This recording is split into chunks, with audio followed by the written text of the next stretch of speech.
प्रोक्चित धर्म का वर्णन किया गया है। प्रोक्चित धर्म किसे कहा जाता है?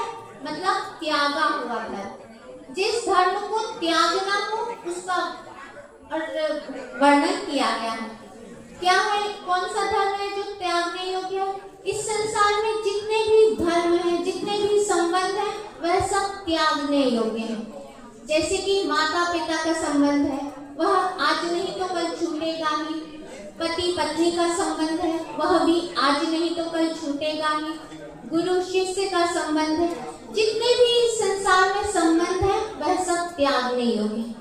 अर्थात वह सब पहले से ही छूटे हुए हैं, लेकिन उसे हमने पकड़ कर रखा हुआ। वास्तव में यह कुछ संबंध है नहीं। हम लोग कहते हैं कि हमें तो मरने की भी फुर्सत नहीं। इस संसार ने हमको ऐसे पकड़ लिया है कि अब हमको तो फुर्सत ही नहीं मिल रही। वास्तव में हमने इस संसार को पकड़ा है।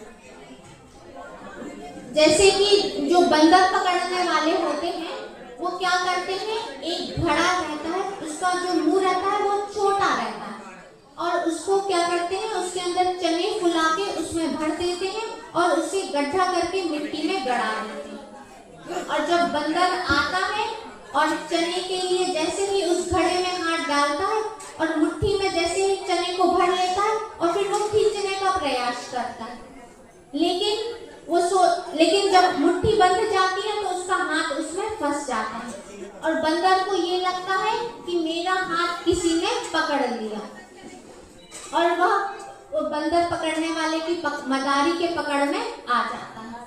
वास्तव में उसे किसी ने पकड़ा नहीं था। यदि वह उन चनों को छोड़ देता तो उसका हाथ स्वतः ही बाहर निकल जाता। उसी प्रकार हमने इस संसार को पकड़ रखा है। वास्तव में संसार ने हमें नहीं पकड़ा है, लेकिन हमें यह लगता है कि हमको इस संसार ने जकड़ लिया।